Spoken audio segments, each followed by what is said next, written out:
तो हेलो दोस्तों, आप सबका स्वागत है आपका अपना YouTube channel science classes with हेजर सर के साथ। तो दोस्तों मैं बता दूं, इस वीडियो में मैं बात करने वाला हूं मॉडल पेपर 5 का। यानी कि इस वीडियो से पहले आपको मैं 4 मॉडल पेपर दे चुका हूं अपने चैनल पर। Model paper 1, model paper 2, model paper 3, model paper 4 आपको इस चैनल पर अपलोड कर दिया हूँ। और ये जो मॉडल पेपर है आपका मॉडल पेपर नंबर 5 को मैं यहाँ पर अभी रिकॉर्ड कर रहा हूँ। तो हम लोग इस वीडियो में बात कर रहे हैं यानी कि 10 क्लास का जो मॉडल पेपर है 5 उसके बारे में। तो दोस्तों आप इस क्वेश्चन को आसानी तरीके से लगा सकते हैं।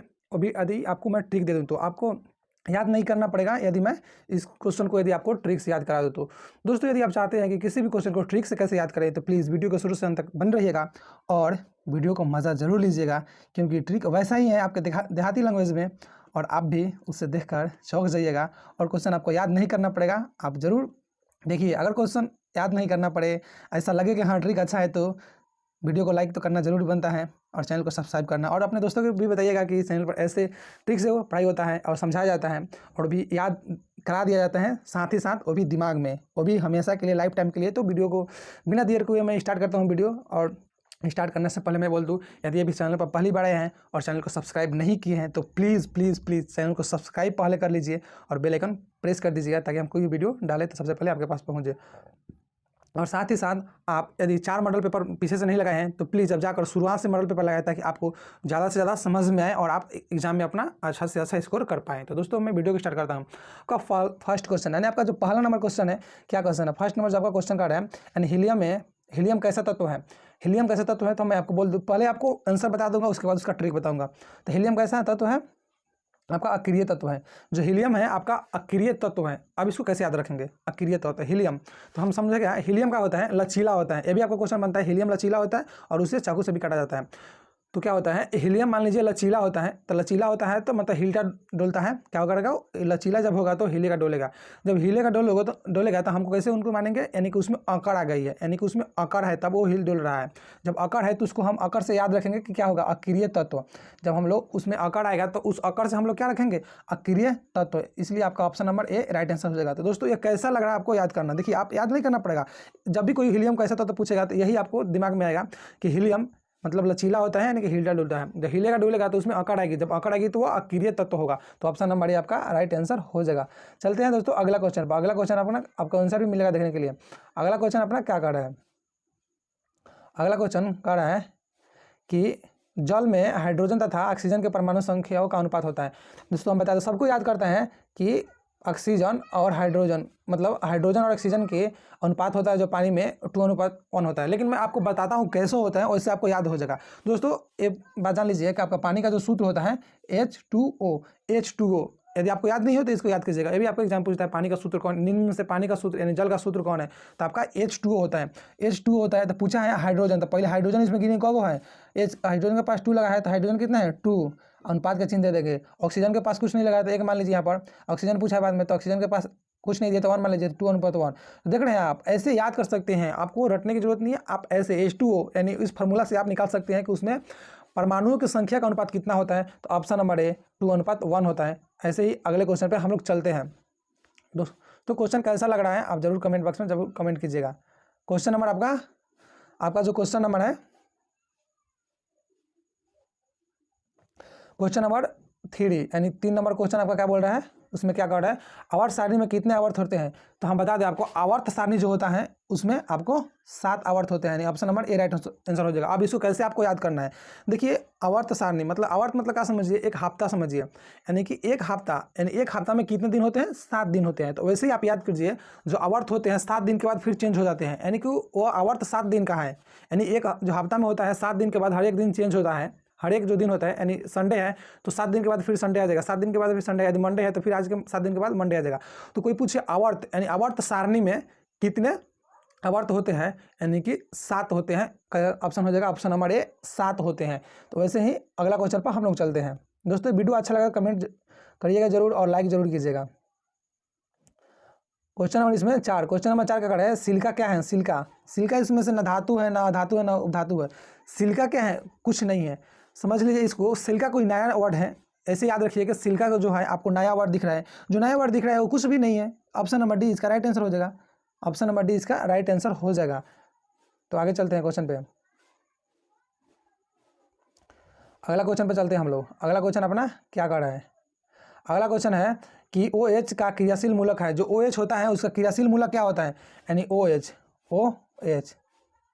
क्रियाशील किसका मूलक है, तो अब बता दो आपको ऑप्शन नंबर सी यानी अल्कोहल का मूलक होता है। अल्कोहल आपको याद कैसे रखना है, जो H है आपको गिलास की तरह दिख रहा है, जो H है इसको ऐसे मिला दीजिए तो आपको गिलास की तरह दिखने लग गया, तो गिलास की तरह, और O है यानी पानी का बूंदा की तरह है, यानी कि जल यानी अल्कोहल यानी दारू की बूंदा की तरह है। तो इसमें डालेंगे, तो इसमें डाल देंगे, यानी समझिए कि बूंदा को इसमें डालेंगे, इसका मतलब वो अल्कोहल घोल रहे हैं, यानी कि दारू, यानी दारू को ही हम लोग अल्कोहल बोलते हैं। तो OH जो है आपका क्रियाशील मूलक किसका है, अल्कोहल का। आप ऐसे याद कर सकते हैं, रटने की कोई जरूरत नहीं है। Option number C right answer हो जाएगा 5 नंबर का। अगला नंबर क्वेश्चन पर हम लोग देखते हैं। क्वेश्चन नंबर 6 है। क्वेश्चन नंबर 6 का कर है, प्रकृति में ऑक्सीजन का संतुलन कैसे बना रहता है।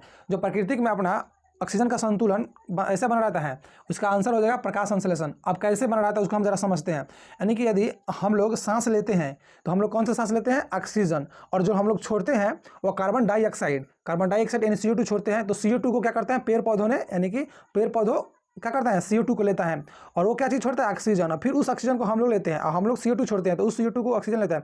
ऐसे ही प्रक्रिया चलते रहता है, जिसकी वजह से अपना मतलब प्रकृति क्या होता है, संतुलन में बना रहता है। तो दोस्तों इसका option number B right answer हो जाएगा। चलते ही अगला क्वेश्चन पर। अगला क्वेश्चन अपना क्या कर रहा है, क्वेश्चन नंबर 7। क्वेश्चन नंबर 7 है, पौधों में श्वसन क्रिया के अंतर्गत ADP के टूटने से कितने ऊर्जा मुक्त होते हैं। यानी पौधों में जब श्वसन होता है उसके अंतर्गत जब ADP टूटता है तो आपका कितना ऊर्जा मुक्त होता है, यानी कितना ऊर्जा बाहर निकलता है, कितना ऊर्जा नष्ट होता है। तो आपको बोल दे option number A 30.5 kilo. Question number 8 यानी क्वेश्चन नंबर 8 पर हम लोग आ चुके हैं। यहाँ से देखते हैं क्वेश्चन नंबर आपका 8 है। क्वेश्चन नंबर 8 क्या कर है, मानव हृदय में कितने कोष्ठ होते हैं। तो मानव हृदय में आपका 4 कोष्ठ होते हैं। Option number D right answer हो जाएगा। तो आपको कैसे याद रखना है, मानव हृदय यानी मानव को जो दिल होता है उसमें कितने कोष्ठ होते हैं, तो आपको ऐसे याद रखना है।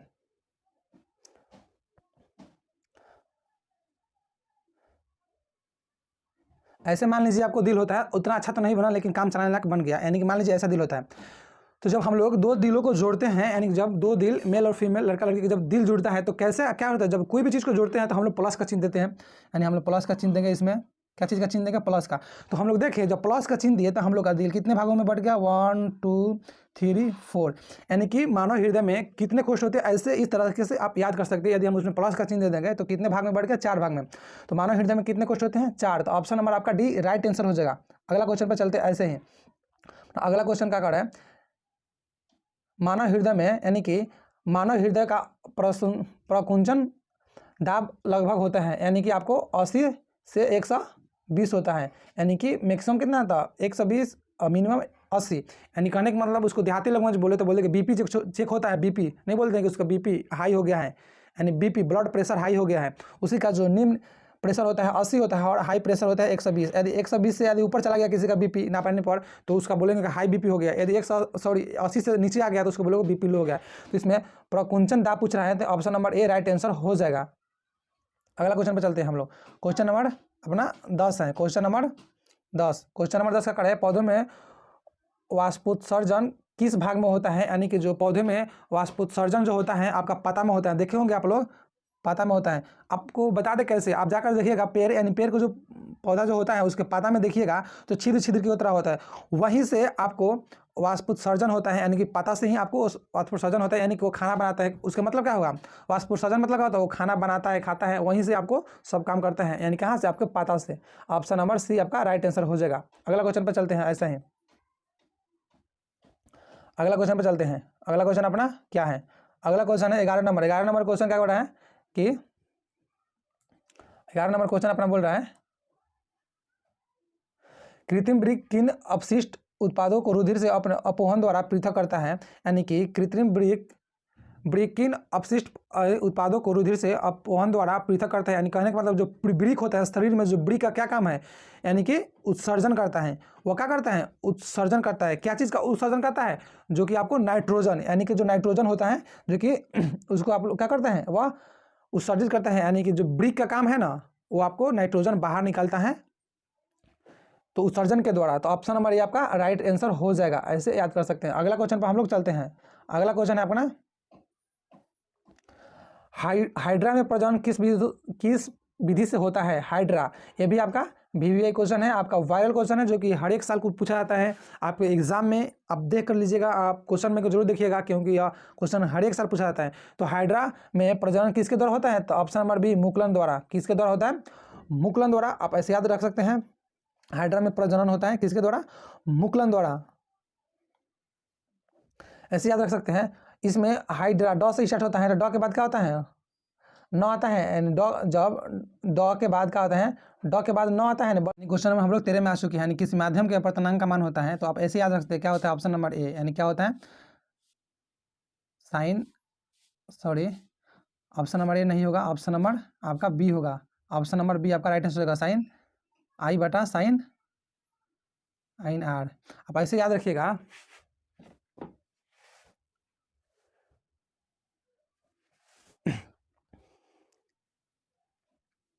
आपको याद रखने का तरीका मैं बता रहा हूँ कि मान लीजिए आई और आर है, यहाँ पर देखिए आई और आर, देखिए कन्फ्यूजन आ गया, मैं कैसे पकड़ लिया, मेरे को भी याद नहीं था, लेकिन मैंने कॉन्सेप्ट जाना हूँ और उसको ट्रिक लगाया हूँ। यानी साइन आर बटा साइन आई में मार दिया था, लेकिन ध्यान नहीं दिया मैंने, तो फिर देखा कि जो फॉर्मूला लिख रहा था, लेकिन नहीं, ऊपर आई है नीचे आर है। पहले आई आता है, ABCD यदि पढ़िएगा तो सबसे पहले आई आएगा, तो ऊपर आई आ जाएगा, नीचे बाद में आर आता है तो नीचे आर आएगा। इस तरह से आप याद रख सकते हैं। और होता है इसका अपवर्तनांक का फॉर्मूला होता है माध्यम का, यानी साइन आई बटा साइन आर, आप इसको याद रख सकते हैं। तो हम लोग अगला क्वेश्चन पर चलते हैं। अपना अगला क्वेश्चन क्या है? अगला क्वेश्चन नंबर 14, यानी कि क्वेश्चन नंबर 14 का क्या है? यानी दाढ़ी बनाने में कौन सा दर्पण का उपयुक्त होता है? यानी कौन सा दर्पण को हम लोग उपयोग में लेते हैं? यानी दाढ़ी बनाना है तो हम लोग सैलून में जाते हैं, तो दाढ़ी बनवाते हैं, तो देखते हैं उसमें कौन सा दर्पण लगा रहता है। तो हम बताते हैं, पहले उसका आंसर बताते हैं, उसके बाद ट्रिक समझते हैं। हम लोग अवतल दर्पण का उपयोग करते हैं। जो भी आपका बड़ा बड़ा सैलून में लगा रहता है दर्पण, वो कौन सा दर्पण होता है? अवतल दर्पण। क्यों? क्योंकि उसमें चेहरा बड़ा दिखे और साफ हम लोग को दिखाई दे कि दाढ़ी बन रहा है या केस कट रहा है। तो हम लोग याद करने का तरीका, जब हम लोग दाढ़ी बनवाते हैं, सैलून में जाते हैं, तो दाढ़ी क्या चीज़ से बनाता है? औजार से अपना बनाता है। वो भी अपना औजार रखता है, जो भी चीज़ रखता है वो अपने पास उसको दाढ़ी बनाने के लिए, यानी कि अपना औजार रखता है। तो औजार रखता है, क्या चीज़ रहता है? औजार रखता है, यानी अ से आ रहा है, यानी अ से क्या हो जाएगा? आपका अवतल दर्पण। ऐसे आप याद रख सकते हैं, अ से क्या हो जाएगा? आपका अवतल दर्पण। तो दोस्तों, इस क्वेश्चन दाढ़ी बनाने में कौन सा दर्पण उपयुक्त है? अवतल दर्पण। ऐसे आप याद रख सकते हैं। अगला क्वेश्चन पर चलते हैं। अगला क्वेश्चन नंबर 15। क्वेश्चन नंबर कितना है? Question number 15। स्पेक्ट्रम में किस रंग की किरण का झुकाव सबसे अधिक होता है? मान लीजिए यहाँ पर कोई श्वेत प्रकाश है, एक क्या है आपका? प्रिज्म है। प्रिज्म टकाकर कितना रंग बनता है? 3 4 5 6 7 रंग बनता है। नीचे के सबसे कहता है वायलेट, और ऊपर का होता है रेड। वायलेट मतलब कहता है बैगनी। वायलेट किसको बोलते हैं हम लोग? बैगनी के। और रेड किसको बोलते हैं? लाल को। यानी कि सबसे ज़्यादा झुकाव होता है बैगन का, यानी आपका answer number D right answer हो जाएगा। सबसे ज़्यादा जो झुकाव होता है बैगन का होता है, और सबसे कम, यानी इसका क्या होता है? रेड का क्या होता है? कम।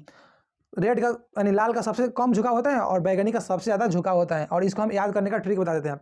देखिए, खेतों में जो बैगन लगता है सबसे ज़्यादा यानी कि झुका रहता है।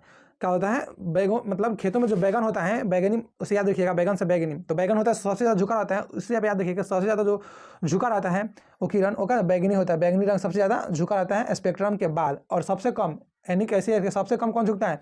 यानी लाल रखिए, यानी कि लंबा आदमी देखते हैं कि सबसे कम झुकता है, यानी कि लंबा से आदमी से लाल याद रखिए, जो लाल कम झुकता है। ऐसे आपका इस क्वेश्चन का option number D right answer हो जाएगा। अगले क्वेश्चन पर चलते हैं हम लोग। अपना अगला क्वेश्चन क्या है? अगला क्वेश्चन नंबर 16 नंबर क्वेश्चन क्या बोल रहा है? विद्युत फ्यूज विद्युत धारा के किस प्रभाव पर कार्य करता है? जो विद्युत फ्यूज है, धारा के किस प्रभाव पर कार्य करता है? तो हम लोग विद्युत, यानी कि उसको क्या होता है? आपका उष्मीय प्रभाव पर। कौन सा प्रभाव पर काम करता है? उष्मीय प्रभाव पर। और हमको उसको कैसे याद रखना है? देखिए, विद्युत को थोड़ा और फानी पे में लिखेंगे, विद्युत धारा है। विद्युत ऐसे लिखने पर देखिए, इसमें कुछ नया चीज़ जुड़ा। विद्युत में विद्युत था ये, लेकिन ये ऊ जो है नया चीज़ जुड़ गया, तो उससे क्या हो जाएगा? आपका उष्मीय, यानी उष्मीय प्रभाव। यानी कि क्या चीज़ पर आपको किस प्रभाव पर कार्य करता है? उष्मीय प्रभाव। तो आपको ऐसे याद रख सकते हैं ना कि विद्युत धारा के किस प्रभाव पर कार्य करता है, यानी कि उष्मीय प्रभाव पर। इसमें ऊ एक्स्ट्रा आया तो उष्मीय प्रभाव पर। यदि दोस्तों वीडियो मेरा अच्छा लग रहा है, यदि आपको रटना नहीं पड़े, अभी क्वेश्चन याद हो जा रहा है, तो प्लीज़ चैनल को सब्सक्राइब जरूर कीजिएगा। दोस्तों को भी बोलिएगा, और किसी को भी, सब किसी को बोलिएगा चैनल को सब्सक्राइब करके रखें, और वीडियो को ज़्यादा से ज़्यादा लाइक करें। और कैसा क्वेश्चन लग रहा है और बताने का मेरा तरीका कैसा है, जरूर कमेंट बॉक्स में कमेंट करके बताएं, ताकि उससे हमको मोटिवेशन मिलता है, और भी आपके लिए अच्छे से अच्छे क्वेश्चन को सिलेक्ट करके लाऊंगा और बताऊंगा। तो क्वेश्चन नंबर अगला 17 पर चलते हैं। क्वेश्चन नंबर 17 क्या बोल रहे हैं कि क्वेश्चन नंबर का 17 है। 17 नंबर क्वेश्चन क्या बोल रहा है?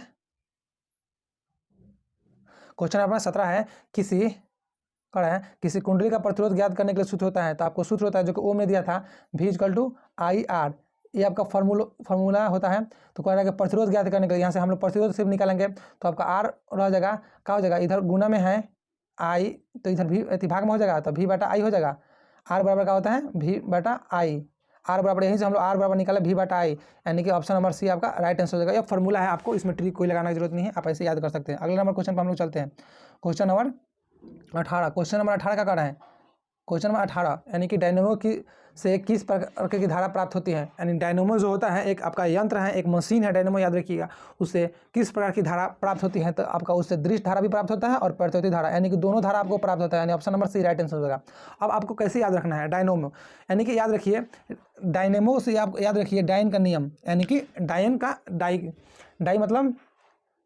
मतलब कितना होता है, आपको केमिस्ट्री में डाई मतलब होता है 2, इसको नेमो मतलब याद रखिए नियम, नेमो मतलब नियम, यानी कि जो नियम दोनों नियम को पालन करते हैं, यानी दोनों नियम पर काम करता है, उसके लिए उससे मतलब दोनों धारा प्राप्त होती हो, उससे डायनेमो कहते हैं। यानी कि डायनेमो से कितने धारा प्राप्त होते हैं, 2, यानी कि कौन कौन, प्रतिवर्ती धारा और दृश्य धारा और प्रतिवर्ती धारा, यानी कि डायनेमो से दृश्य धारा और प्रतिवर्ती धारा प्राप्त होता है। डायनेमो जो क्या करता है, आपको दृश्य धारा भी देता है और प्रतिवर्ती धारा भी देता है, कहने का मतलब डीसी करंट भी देता है आपको और एसी करंट भी देता है, यानी कि दोनों करंट देता है, इसे आपको याद रख सकते हैं। तो क्वेश्चन नंबर 18 का option number C right answer हो जाएगा। अगला क्वेश्चन पर हम लोग चलते हैं। अगला क्वेश्चन जो कि VVI आपका मोस्ट वायरल क्वेश्चन है, आपके एग्जाम में बार बार पूछा जाता है। लोग ऐसे थोड़ा सा इसको देहाती लैंग्वेज पर देखे, गांव में देखे तो इसको थोड़ा लोग अलग तरीके से याद करते हैं, यानी कि अलग सोच लेते हैं। यानी जो डेंगू उत्पन्न करने वाला जो मच्छर होता है किस तरह के जल में पाया जाता है, जो आपका डेंगू उत्पन्न करने वाला जो मच्छर होता है किस तरह के जल में पाया जाता है, जो कि लोग बोलेंगे आपको ऑप्शन में लगा देंगे जल्दी से ना बी लगा देंगे, जो कि आपको गलत है, ऑप्शन नंबर बी गलत है। जो डेंगू होता है आपको साफ जल में देखने को मिलेगा, यानी कि वो साफ से साफ जल में रहना चाहता है। डेंगू इतना छोटा चीज़ नहीं है कि आपको गंदा जल में रह जाएगा और गंदा चीज़ में रह जाएगा, वो बहुत साफ जल में रहना, साफ से साफ जल में रहना चाहता है और साफ से साफ जल में रहता भी है। तो डेंगू उत्पन्न करने वाला मच्छर किस तरह के जल में रहता है, तो आपका आंसर हो जाएगा ऑप्शन नंबर ए, साफ जल में। जो डेंगू होता है आपको साफ जल में रहता है। आप ऐसे याद कीजिएगा कि डेंगू कोई छोटा सा चीज़ नहीं है, वो छोटा मोटा चीज़ नहीं है, वो जो काट लेगा किसी को तो डेंगू का यानी कि बोलते हैं उसको फैलेरिया का बीमारी हो जाता है। क्या चीज़ का बीमारी होती है, फैलेरिया का।